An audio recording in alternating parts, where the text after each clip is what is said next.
Have you worked with Azure Data Factory yet? Did you configure the Git code repository to automatically upload all changes to having your own isolated branch during development? If not yet, in this video I will show you how to do it. Finally, we will build a simple pipeline that copies files to show you how to configure linked service to retrieve the passwords from Azure Key Vault and avoid storing this information in Azure Data Factory code, JSON files. Let's go and do it. At the beginning, let's go to Azure portal and create a brand new Azure Data Factory from there. So let's go to Data Factories area and hit the button Add to create new Azure Data Factory. Find out the name for that. In my case would be ADF block dev, and obviously I'm using version 2. And for this case I'm creating completely new resource group. And my location would be North Europe. In this case I'm not enabling a Git repository because I will do it later on. And our Azure Data Factory will be created in a few seconds. So the next step would be to prepare storage account where I put some files to show you how to copy those files using Azure Data Factory as a simple example. Okay, so I'm using the existing recently created resource group, naming my newly creating storage account, which will be storage blob dev because it's my dev environment, and choosing the same location as previously for Azure Data Factory. This will be the storage v2, which is the newest version of Azure Storage, Azure Data Lake Storage, and I don't need the full replication here, so I'm choosing lower cost option. And click create, will pass me to the validation and everything looks good, so I can go further. After a few seconds our new storage account will be created and we're ready to go, and we are ready to copy some files to new container. Now let's go to the storage and create new container in order to put some files to present you how to copy those files in other location using Azure Data Factory. So I'm creating new container called CSV because my files will be in CSV format, and I'm uploading some files manually.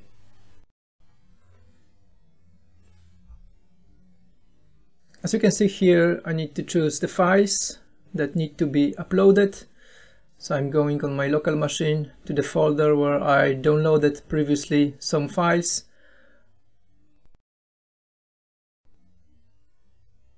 Some public available files from police in UK, and in this case I choose a few files and uploading all of them to the specifically selected folder, which in my case is police/Hertfordshire/2019-01, which means it's data for January 2019. Okay, all the files has been uploaded. Let's double check that. Yeah, we have 3 files and this is our source. If you wish, you can do exactly the same and visit Data Police UK portal and download all the interested data from there in the CSV format, for example. Okay, let's back to our Azure Data Factory and open the author and monitoring mode to be able to create something in there like pipeline. So I'm opening the newly created Azure Data Factory and let's start cooking something. Okay, so I'm going to authoring, which is the second icon on the left, and I'm going to create new pipeline. The new pipeline will be a very simple one, having only one activity, which basically will be responsible for copying files from blob storage. So let's create the new service at the beginning as a source, as a pointer to our blob storage. Let's change the name. I'm selecting my subscription and storage account name. In this case, it is storage blob dev. And let's check and do the test connection. Everything looks good, so we can create this linked service. Because in this case, I would like to simplify everything. So we'll be using only this one blob storage and copying the data from one location to the another. But obviously in your scenario, you can have completely two separate linked services.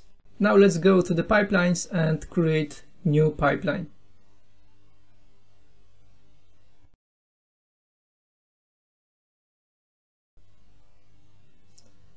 I will use a copy data activity here, which basically contains source and sink. And with this activity, you could do all the actions in one activity.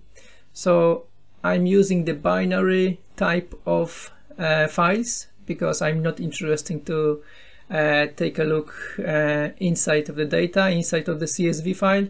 I don't need it. I'm just interested to copy the whole files.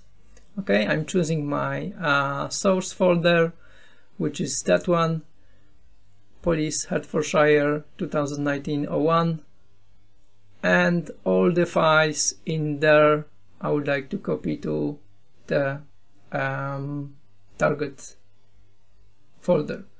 So let's clone this datasets and check it a little and change it a little bit, creating output binary dataset, and I will change the and let's select the source dataset and sink dataset, and now we can choose the wildcard folder. We are interested to copy all of them,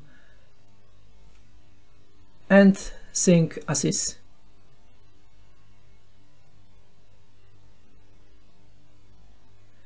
For the output binary dataset, we need to put another folder, another location, the target location, which will be the output folder. Okay, that would be our target. Okay, now let's hit the debug button to run our pipeline in debug mode and check if the process works. After a few seconds, we can check if all the files has been copied. As you can see, 3 files has been written to the target location somewhere. Let's check that if those files exist in the CSV container, and our output location is there, and all the subfolders has been copied with the files. Okay, which is good. Now I would like to show you how to leverage Azure Key Vault to store all the sensitive information like passwords, connection string or keys in secure way instead of storing them in code repository. So firstly, we need to create new linked services to the Azure Key Vault. Because we don't have any, we need to create one in Azure Portal. I'm using the same, obviously, resource group and naming my Key Vault. This is dev environment. Every single environment should have separate Key Vault service, and obviously using the same region, which is North Europe. I'm creating it, and now I have completely new Azure Key Vault instance with no keys in there.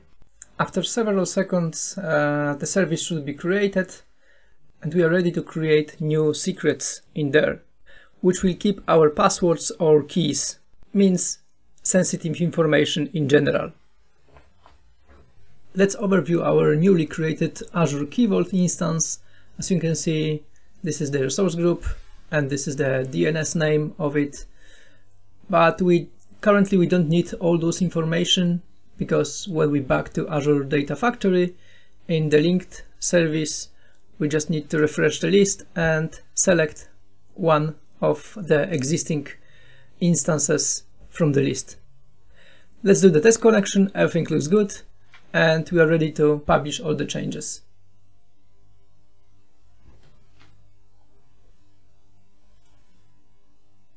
Okay, all the changes has been published successfully. We are ready to change our linked service to Azure Data Lake Storage. As you probably know, all the objects in Azure Data Factory are stored in the files, in the JSON files. So it's pretty easy to preview the code behind the scenes. So this is how the pipeline activity looks like from the file perspective. And I would like to push all those code to code repository. So let's create in Azure DevOps new repository and then configure Azure Data Factory to be associated with Git repository directly. So I'm naming my code repository as blog-demo, and this is it. I have empty code repository here, and let's go back to Azure Data Factory and set up code repository for existing instance of Data Factory. On the top left corner you have option to choose and where you can set up the code repository for your existing Azure Data Factory. So firstly we need to choose a repository type, which is Azure DevOps Git, and select a DevOps account, which is in my case SQL Player, and the project name is blog, and the Git repository name is the name blog demo, which we created a few seconds ago. I'm using the master as a collaboration branch and creating the root folder, naming very similar to my Azure Data Factory name. And this will be the newly created folder in Git repository. The import option is very important if you want to commit existing code of Azure Data Factory to your code repository for the first time. What action do we expect when we click the apply button? So the Azure Data Factory commit all the code to the code repository as an initial commit. Because we set up code repository for Azure Data Factory, we need to choose which branch we would like to work with. Because it's newly created repository, I'm choosing the master branch right now. Now we have available two options, two instances of Azure Data Factory. One is related directly to the Git repository and one is the real instance of Azure Data Factory. Let's go to our Azure DevOps, to the code repository, and have a look how the code looks like, how the structure of files looks like. As you can see, we have folders per type of objects and files per object.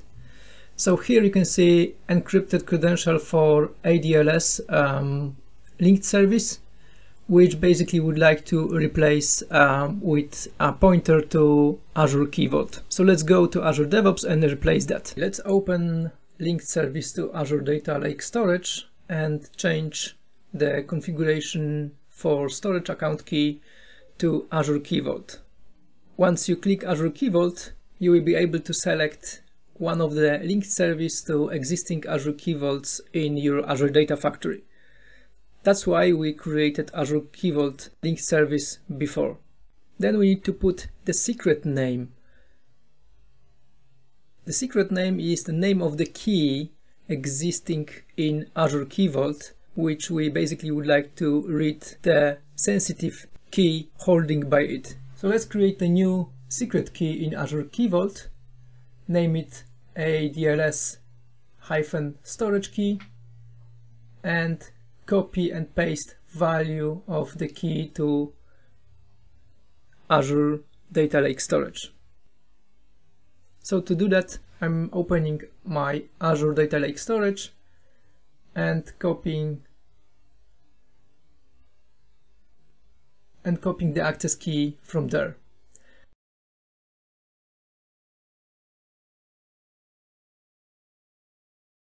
When I've created it, I can put the name of the secret key name here, and that's it. I can test the connection.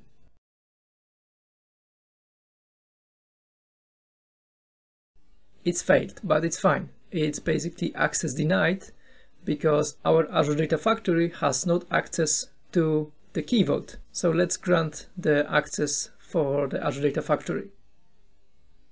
We need to back to Azure Key Vault, go to Access Policies and add the new policy. We don't have to use the template. What we want to do is we want to select the principal, and this is visible as an application with exactly the same name as our Azure Data Factory. Pretty simple, isn't it? Because the ADF needs to read only the secrets, I'm granting the get and list permissions only. Then before you retest it, don't forget to hit the save button. Let's back to Azure Data Factory and test the connection again. As you can see, everything is fine now. Connection successful, and we can save the changes. If our Azure Data Factory is configured with Git repository, save action automatically commit and push the changes to the repository. Let's check how the changes looks like in our repository. In History tab, you can see all the changes made by Azure Data Factory to the Git repository. As you can see, now we don't have encrypted credential here, but we have reference to Azure Key Vault to the secret name, which is good. Now our code is fully secure and it doesn't keep any sensitive information.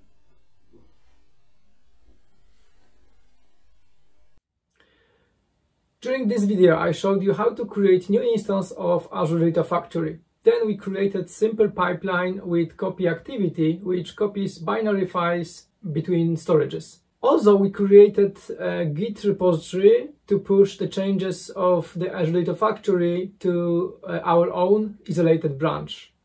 What was even more important, we also learned how to leverage Azure Key Vault to keeping all the passwords and keys in there and reconfigure the linked service to blob storage. And obviously you can use it for any other linked services. If you like this video, leave a comment down below or give me a thumb up. Thank you.